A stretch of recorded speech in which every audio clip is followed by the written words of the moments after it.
Dong, I know you can hear me. Open up the door. I only wanna play a little.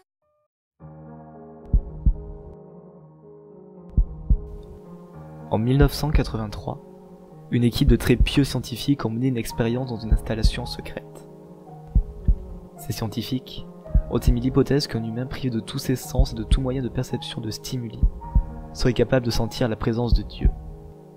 Ils croyaient que les 5 sens occultaient notre conscience de l'au-delà, et que sans eux, un humain pourrait établir un contact avec Dieu par la pensée.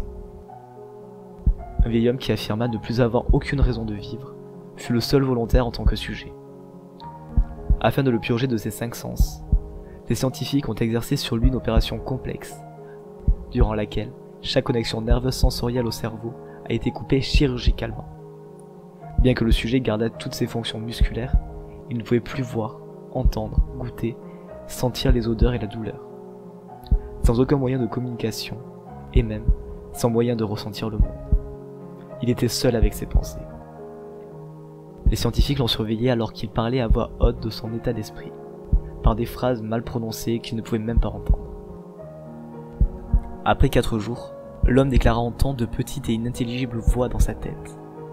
Supposant qu'il s'agissait d'un début de psychose, les scientifiques ne firent pas attention aux problèmes de l'homme.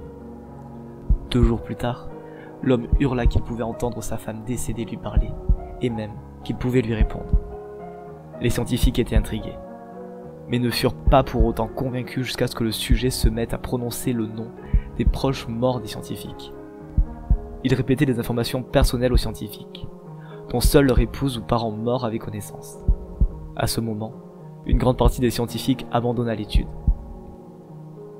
Après une semaine passée à converser avec les morts au travers de ses pensées, le sujet devint dérangé. Il disait qu'à présent les voix devenaient trop fortes. À chaque moment passé éveillé, sa conscience était bombardée de centaines de voix qui refusaient de le laisser. Il s'élança souvent contre les murs, essayant de ressentir de la douleur. Il supplia les scientifiques de lui administrer un sédatif afin d'échapper aux voix dans son sommeil. Cela fonctionna 3 jours durant, puis il eut des terreurs nocturnes sévères.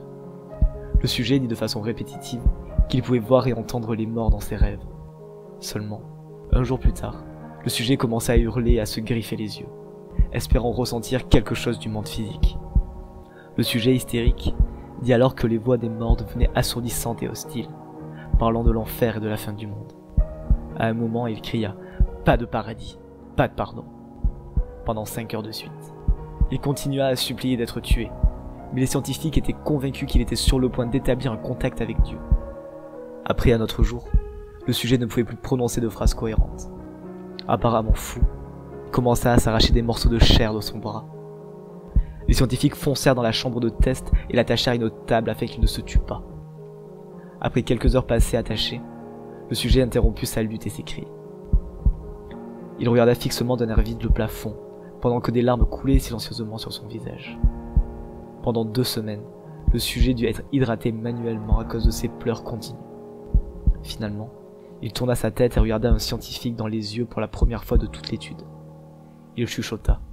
« J'ai parlé avec Dieu, et il nous a abandonnés. » Puis ces signes vitaux s'opèrent.